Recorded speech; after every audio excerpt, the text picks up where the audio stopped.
बोले बम बोले बम बम बम बोले बम बोले ओम नमः शिवाय। कोई बात नहीं।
खुशी मनाते खुशी मनाते देव देव जयकारे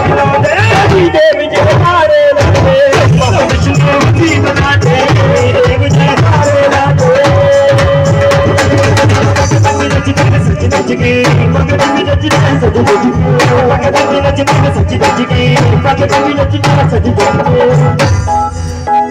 ये कौन है परिवार की?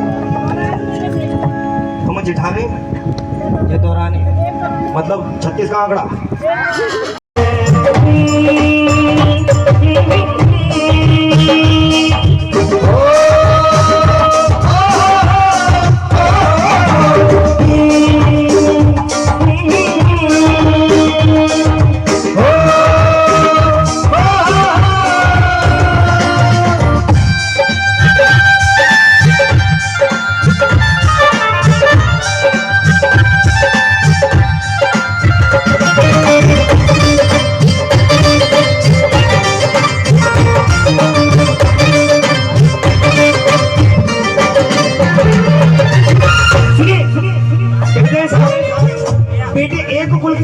ठीक से नहीं निभा पाती, लेकिन बेटियां 2-2 किलो की लाज निभाती है। कैसे? ब्याह से पहले अपने पिता के घर की लाज, और ब्याह के बाद अपने पिया के घर की लाज। जिन पिताओं को अपनी ऐसी बेटियों पर नाज होता है ना, वो समाज को क्या संदेश देते होंगे, सुनना जरा। बेटियों से होते तो आंगन खुशहाल, बेटियों से होते हैं आंगन खुशहाल, मात पिता की शोभा ससुराल का श्रृंगार, बेटियों से होते हैं आंगन खुशहाल, मात पिता की शोभा ससुराल का श्रृंगार। बड़े नसीब वाले बेटी पाते हैं परियों के देश में, वो तो रहे।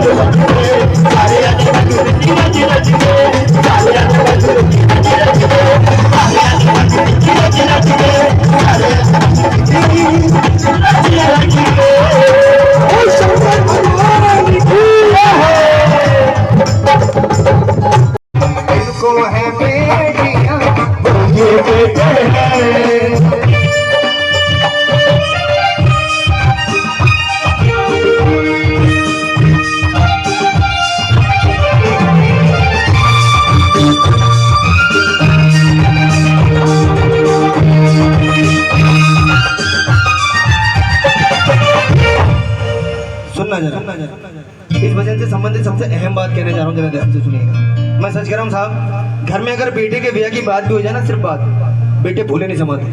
बुरा मानने वाली बात नहीं, चांस में मैं ही शामिल करूँ, लेकिन मैं सच कह रहा हूँ साहब, घर में अगर बेटी के ब्याह का जिक्र मान हो जाता है ना, सिर्फ जिक्र, बेटी घबरा जाती। इसलिए नहीं कुछ अपने ससुराल जाना, बल्कि इसलिए क्योंकि कहते हैं कि बेटी के जीवन में सिर्फ एक समय ऐसा आता है जिस समय उसे अपने पूरे परिवार में से किसी सदस्य की कोई चिंता नहीं होती है, सिवाय एक सदस्य के। सदस्य कौन होता है? उसके पापा।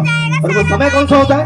उसकी विदाई का, जिस समय बेटी को एक ही चिंता खाई जाती है, क्या कि मेरे पापा जब हारे थके काम पर से आते हैं, अपने हाथ से गिलास पानी भी लेकर नहीं पीते। भैया पता इन्होंने पानी देगा ही नहीं देगा। मेरी माँ की तबीयत खराब रहती है, पता नहीं खाना बना पाएगी नहीं बना पाएगी, पापा जी को खिला पाएगी नहीं खिला पाएगी, भाई का ध्यान रख पाएगा नहीं रख पाएगा। ये सोच करके बेटी हमेशा व्याकुल रहती है और अपनी भीगी आंखें अपने पापा की भीगी आंखों में डालकर उनके सीने से निकल निकल कर करी होती है, पापा बहुत कहती हो ना, तुझे भेजना है भेजना है भेजना है, दूसरे के घर भेजना है भेज देना। लेकिन मैं सच कहती हूँ, जिस दिन भी इस घर से गई ना, सबसे ज्यादा रोने वालों में गिनती आपकी होगी, और आप बता भी नहीं पाओगे मैं कहाँ रोया, क्यों रोया और किसके लिए रोया। अरे माँ का क्या है पापा जी, वो तो आपके कंधे पर सर रखकर रो भी लेगी, लेकिन आप कहाँ जाओगे? ये बेटी उस समय अपनी चिंता अपने पापा को किस प्रकार बता रही होती है, सुनना जरा कि पापा जाएगी पिंजरा तोड़ के, ये तो चली जाएगी ये पिया जी के दे कि फिर ना आएगी। मेरे पापा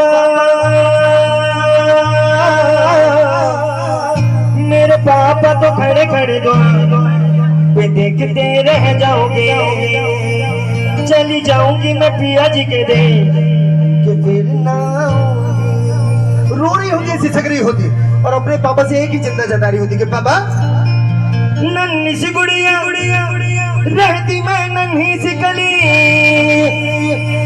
आ जाएगी जब विदा होने की घड़ी। मेरे पापा तो खड़े खड़े द्वार देखते रह जाओगे, चली जाऊंगी मैं पिया जी के दे तो फिर ना। कहते बेटी के सामने पिता रोता रहे गिड़गिड़ाता रहे, उस पर असर पड़े या ना पड़े, लेकिन बेटी ससुराल जाने के बाद भी अपने पापा के फोन से आई घंटी से एक रिंग से समझ जाती है कि मेरे पापा खुश हैं या फिर परेशान। जाते जाते भी अपने पापा से एक वचन ले रही होती है कि पापा अगर आपने मुझे जीवन में एक बार भी बेटा सच्चे मन से कहा है तो उस बेटे शब्द की लाज रख लेना। एक विनती है मेरी आपसे, उस विनती को मान लेना। क्या विनती कर रही होती है, सुनना जरा कि पापा आपकी प्यारी हो चली जाऊंगी ससुराल, एक विनती है मेरी बस रखना अपना ख्याल, क्योंकि प्यारे पापा मुझको बेटा कहते हैं परियों के देश में वो तो रहते हैं घर को